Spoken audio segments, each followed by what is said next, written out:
From the Blaze Media, why don't you kick us off? Thank you very much. Stephen, what is the end goal of the China tariffs right now? Is the idea to open up the Chinese markets through a deal to a better market for exporting American goods to China, or is it a reconfiguration of global trade in a way that isolates China from free countries? No. So China is a unique situation, obviously. The president has talked at length about what happened to us economically since China's entrance into the World Trade Organization, and the trillions and trillions of dollars of trade deficits that we've racked up with China over the period of that time, and what that's meant for our national security, what that's meant for our economic security, what that's meant for our supply chains. Obviously, right now, the Secretary of the Treasury is in the process of developing a plan that will answer the questions that you're talking about, but the president's goals have been very clear on these points, which is that he is not going to allow China to continue to steal our intellectual property, to continue to illegally dump and subsidize their goods in our markets, to manipulate their currency, to rack up an unsustainable trade deficit. We need to have a trade relationship with China that does not do harm to our nation's economic and national security. And that has to be the guidepost of any objective. At the same time, tariffs will bring significant revenue into this country that will allow us to pursue our dramatic plan of tax cuts and reforms. Awesome, great. Bloomberg, go ahead. First, as well, similar to that question, I'm curious, Kevin Hassett went on CNBC this morning. He said that they were expecting some sort of news on tariffs by the end of the day. Do you have any insight into that? I don't want to get ahead of any announcement, but I'll just reiterate that right now, countries from all over the world, because of President Trump's leadership, are desperate and dying to make trade deals with the United States. We're going to evaluate each of those deals, and President Trump is personally involved in making sure that these negotiations serve only one interest, which is the interest of the United States of America, and we'll end up with a deal in these cases where, yes, the other countries, obviously, will have their own demands and their own interests, but nothing will go into effect that doesn't serve the interests of America and the American people. Sure. Thank you. Stephen, this morning GM is putting a dollar figure on how much the president's tariffs will impact the company. The CEO says tariffs will cost GM between $4 and $5 billion this year. The CEO of Ford says he can't commit to not raising prices because of tariffs. Is the administration open to doing more to give automakers relief? The question, unfortunately, misses the entire point, which is that U.S. automakers have announced dramatic investments and expansions inside the United States.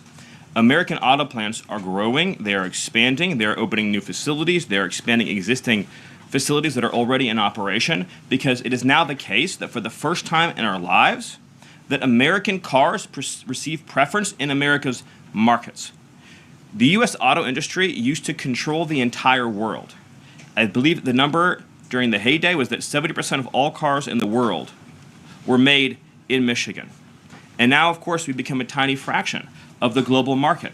And the reason for that is because the United States opened its markets to every single foreign cheater and every single foreign nation that subsidized its goods on the face of the earth, and their markets have been closed to ours. Japan closed their market to our cars. The entire EU closed their market to our cars. South Korea closed their market to our cars. All of the countries I just mentioned have tens of billions of dollars of annual trade deficits in automobiles with the United States. These are supposedly pure nations, nations that have at least a somewhat equivalent per capita GDP. So it is impossible under the terms of fair trade, if you have two nations with similar per capita GDP, to have such uneven trade flows in automobiles. What the president has done with his car tariff, we have the most desirable market in the world, is if you want to sell cars tariff-free, tax-free to our market, your plant has to operate in the United States. The only alternative to that is to have no U.S. automobile industry whatsoever, which is where this was headed, to be clear. If we stayed on this current path, within a few years, there would have been no U.S. automobile industry. And what little was left of it would have been in Mexico. Because U.S. auto companies have steadily been shifting their supply chains to Mexico, where they believe it is cheaper to make their products. In reality, it'll be cheaper to make them here because there'll be no tariff for anything made in the United States, and we'll have the cheapest energy and the best regulatory environment in the face of the earth. But in the meantime, while manufacturing ramps up, American consumers may pay more. Do you agree? Not on cars they won't, because again, there's now a massive economic incentive for automobile producers to expand production in the United States, and whatever they make here, there will be no tariff. We'll go to the back row. Go ahead. Thank you, Caroline. Today, the U.S. Chamber of Commerce released a letter to the Trump administration asking for small business tariff relief. They say that's necessary because in order to save small businesses and to stave off a recession. Stephen, is the administration considering small business tariff relief? The relief for small businesses is going to come in the form of the largest tax cut in American history. A tax cut, by the way, that every single Democrat is planning to vote against. They're voting for a tax hike on every middle-class family of about $4,000. The president has made clear that there will be a 100% expensing for investment in the United States. Companies that invest in the United States will be able to deduct 100% of that cost from their tax liability. This will be the most pro-small business tax bill in American history. And at the same time, this is what you have to understand about the plan, is as they're able to do that, as they're able to reshore those supply chains, that also means they'll pay no tariff. So you'll have the lowest tax environment and there'll be no tariff because their production and supply chains will be in the United States. So that's a no on tariff relief for small businesses in the short term? It's a yes on tax relief for small businesses. And again, you only pay the tariff for products that are made outside the United States. Edward. Yeah, thanks. So on the rare earth mineral deal that was signed last night, when can that deal be operationalized? What's the time frame? And what kind of leverage does that give Ukraine over Russia? I think the more important point about the Ukraine deal, and I would hopefully have an update for you soon on how quickly it can be operationalized, but we'll be moving at full speed, not only on that mineral deal, by the way, but on every mineral deal that this president has been unleashing. So we're opening up mines all across this country. We're also pursuing energy and mineral deals all over the world. Since the president issued his executive order also on deregulating coal, we've seen dramatic coal production increases already in the United States. So we're taking advantage of the trillions of dollars in coal wealth and mineral wealth that exists in the United States. We're a very mineral-rich country. But with respect to that deal, we'll move it and operationalize it as fast as we possibly can. But it's meant to pay back the United States, this is the key point, for the hundreds of billions of dollars that our taxpayers have spent subsidizing the war in Ukraine. So it is repayment to the United States. And that's one of the most important points to understand about it. What's the leverage? Does it give? What kind of leverage does it give? The president's goal, again, is to end the killing, to achieve a peace settlement. That remains, of course, the overriding objective. Thank you so much, Caroline. Thank you, Stephen. for Thank being you. here. This administration has stressed the need for price transparency for things like healthcare bills and concert tickets. So why is it a political and hostile act for Amazon to display price transparency on consumer goods? Well, I think it's the wrong way of looking at it, which is why would, first of all, that proposal is gone now, but why would Amazon, of all the different things that go into a theoretical price input, right? For example, does Amazon list the cost of California's regulations on everything made in California? Anything you make in California, you have a massive price increase because of the healthcare regulations that are unworkable in that state, because of the labor regulations that are unworkable in that state, because of the subsidies that go to illegal aliens in that state, because of all the bureaucracy. So anything being produced in California has a massive built-in price hike. So why wouldn't Amazon have a list saying if you purchase it in California instead of in Alabama, this is the premium that you pay? That you pay. This was a clear attempt by whoever proposed it originally, I don't know, because Amazon says they were never going to do it, to try to undermine our trade negotiations with China. I'll make another important point on this, which is that there's been many complaints about the fact that there are a lot of products that are sold on Amazon that are actually ripoffs of American products that are then stolen by China, and then they take our IP and they put them into products to try to undersell our manufacturer. So to the extent that we are engaged in labeling issues on Amazon, I would say that would be the most significant one to fix, is making sure we're not undercutting American consumers. And then one on Abrego Garcia, please. The administration is reportedly inquiring about his return. Is that to check a box for compliance, or does President Trump want him back on U.S. soil, or both? So, as Secretary Rubio said yesterday in the cabinet meeting, this administration is not going to publicly discuss the inside details of our foreign policy and negotiations with a foreign country. And in particular, we are not going to allow a district court judge to try to become the Secretary of State. Secretary Rubio is the one who, under his leadership and direction at the State Department, is managing the day-to-day relationship with El Salvador. Let's just take a moment, number one, to express our gratitude to El Salvador for agreeing to take some of the most dangerous terrorists off of America's streets and to put them into a safe environment where they cannot continue to engage in acts of terrorism or coordination with the Maduro regime. You may have seen recently an FBI assessment that was unclassified that said that the Maduro regime is using and planning to use Trinidad terrorists to carry out assassination plots on American soil. Now, very few in this room covered that. I'll let you all ask yourselves why you didn't cover it and why your editors didn't assign that story to you. That's something I think you should think about on your own. But this is a earth-shattering piece of news. The Biden administration imported the terrorist army that our own FBI assesses is planning assassination strikes on American soil against critics of the Maduro regime. Those are the terrorists that President Trump is finding and apprehending that our Democrat judges and Democrat activists are trying to keep on U.S. soil.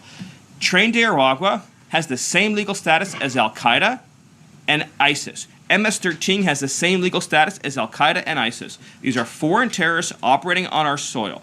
And our gratitude to El Salvador for agreeing to take custody of these terrorists is immense. With respect to the case that you mentioned, there's now even been more evidence that has been made public of this person's violent, repeated threats and assaults against his spouse. Someone who had repeated, documented human trafficking and human smuggling offenses. Somebody that has extensively documented membership in MS-13, a terrorist organization, and of course he had MS-13 tattooed on his knuckles. This is a person that was a clear and present danger to the safety of the American people. And it is a sad reflection on the state of our media and many of the outlets represented in this room that you obsessively try to shill for this MS-13 terrorist. Well, no coverage occurred in your papers about any of the Americans that were raped and tortured and murdered by the illegals that Biden was importing into our country. You know, you talk about due process. The Biden administration made the decision to give extensive due process to two Trinidad terrorists that were apprehended at the border just a couple years ago.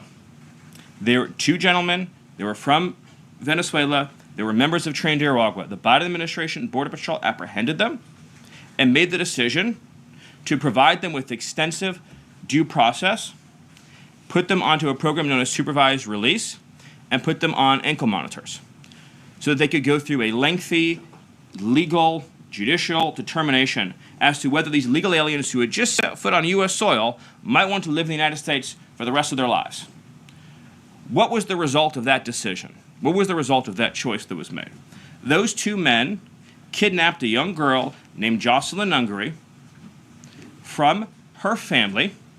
They beat her, they sexually assaulted her, they tortured her, they stripped her, they murdered her, and they dumped her body. That is what the Biden administration's policy was. Most of your papers never covered her story when it happened. To the extent that you covered it at all, it was because President Trump forced you to cover it by highlighting it repeatedly over and over again. He had to shame you into covering it. And each and every one of you that sides over and over again with these MS-13 terrorists, to the extent that you have the financial means to do so, you all choose to live in condos or homes or houses as far away from these kinds of gangbangers as you possibly can. If I offered any one of you a rent-free home with no taxes to pay in any of these gang neighborhoods, and I said your neighbors are MS-13 terrorists or Mexican mafia or Sinaloa cartel or Trinidad, I couldn't pay you to live there.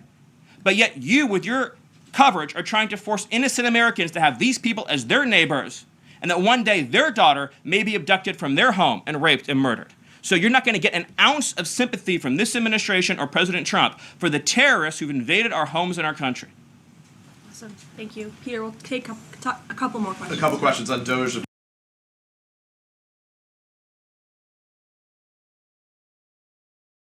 Of course, because that's the topic that you're here to speak about, but I want to ask you one other question about the topic of prices. We heard from the president on this just yesterday, right now, on prices and the risk that there could be some short-term, as he said, shortages. He was referring specifically to dolls. What do you tell Americans right now, Stephen, who say they can't afford to, in the president's words, be patient? Americans who voted for President Trump on his promise that he would lower prices across the board on day one. but he did lower prices across the board on day one. Well, grocery prices last month went up 0.4%, of course. So I mean, just across the board, not exclusively Right. eggs. Inflation, as you would acknowledge, is down substantially. Gas prices are down substantially.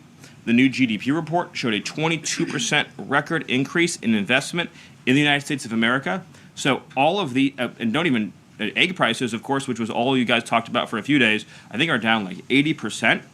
The reality is that we can either surrender economically to China, or we can reclaim and reshore our manufacturing base and our industrial needs. And it's not just China. In the event of any national emergency, this is the president's first duty as commander-in-chief. In the event of any national emergency, we cannot be reliant on foreign countries for steel, aluminum, energy, technology, any of the essential components that we need to keep this country running. He is fulfilling his duty as commander-in-chief that every president before him had failed to fulfill or even actively betrayed. And despite inheriting all of this, as I mentioned, inflation down, jobs up, and particularly, by the way, jobs for American workers. So for the first time, you look at these jobs reports, the government workers are going down, which artificially, of course, increased previous job totals. The employment of non-citizens is going down. The employment of American citizens is exploding. Remember, all the job gains during the Biden administration, so-called gains, on net were for foreign workers. So if you look at the stock of American workers over his whole administration, they lost jobs on net. So if you're an American worker, you lived through 4 years of a Biden depression. That was the economic reality that now that President Trump is rescuing. And again, if you make your product in America, there's no tariff. And as we develop advanced manufacturing techniques, increased AI, increased robotics, it'll be cheaper and cheaper and cheaper to manufacture in America. But to be clear, you said that prices have gone down across the board. The president himself acknowledged that on toys you may end up paying, on dolls he was referring to, you may end up paying a little bit more right now. So in terms of he was making the point that I think almost every American consumer agrees with. If they had a choice between and I'm a parent of young children, you had a choice between a doll from China that might have, say, lead paint in it, that is not as well constructed as a doll made in America that has a higher environmental and regulatory standard and that is made to a higher degree of quality. And those two products are both on Amazon, that yes, you probably would be willing to pay more for a better made American product. But here's the key point. With the tax cuts, the regulation cuts, the energy price decrease, and everything else that President Trump is doing to unleash this era of American prosperity and prevent the road we were on to get off that road of financial ruin and doom, means that it will be cheaper than ever to make and manufacture in America. I think that answers your question. So I'm going to follow one more. Stephen, can I just... Caroline, can I ask the Doge question? Can I ask about Doge? Interest this morning. Peter, we just gave you two questions. I was Brian, asked go about ahead. Doge, but I'll wait. Thank you. Last night, Kamala Harris delivered her first major speech after losing the election. She attacked Trump personally, attacked the policies. Any comment from the White House on that? Well, I think it was a great reminder to the American people of just how blessed we all are that the leader sitting in the Oval Office today is President Donald Trump and not President Kamala Harris. It was a helpful reminder of just what a travesty and a tragedy that would have been. It would have been the end of America. And it gives me a chance to bring this whole thing home. If we continued on this road of radical regulation, choking off American energy, sending our supply chains to foreign countries, taxing our economy to death, pushing this cancerous woke ideology on our children, ending merit, ending scientific innovation, ending public safety, allowing, everyone goes to the stores these days, everything's locked up, criminals roam free, law-abiding citizens under the previous administration were punished while gangbangers were given red carpet treatment. Democrats, of course, are still giving gangbangers red carpet treatment. And then the border invasion. If those policies had continued, it would have been the end of the American Republic. And the only thing Americans want to hear from Kamala Harris is an apology for joining Joe Biden, and remember, she was the border czar, joining Joe Biden in aiding and abetting the invasion of our country. And we're never going to stop talking about this because what they did to this country is unforgivable. It is an eternal stain on the Democrat Party. Every day we read another story. Every day we arrest another alien they let into this country who raped a child, who beat a woman, within an inch of her life, who murdered a mom, who murdered a dad, who trafficked drugs into this country, who trafficked fentanyl into this country, who are responsible for dead and slaughtered Americans. And I don't know what's broken in the Washington press corps, that none of that moves them emotionally. The only thing that gets them exercised is, do we need to have more trials for terrorist supporters? Do we need to have more trials for gangbangers? Do we need to have more trials for illegal alien invaders? Even though Congress and the Constitution clearly say that you can expel invaders and illegal aliens quickly, efficiently, and properly. This president has literally saved America, and I could not be prouder. I could not be prouder, as I know Caroline feels the same way, to come every single day to this building where we have a leader sitting in that office whose first, last, and every thought is the safety, prosperity, security, and sovereignty of the citizens. That's an important word, people. Citizens of this republic. Thank you all. Thank you, Steve. Thank you for your time. Thank you, everyone. And just to add on the Kamala Harris point, I think I speak for everyone at the White House. We encourage Kamala Harris to continue going out and do speaking engagements. You'll hear from the president at 11 o'clock. See you guys later. A report, the president's planning to fire Mike Waltz. You guys have a response? Why haven't you nominated a single judge?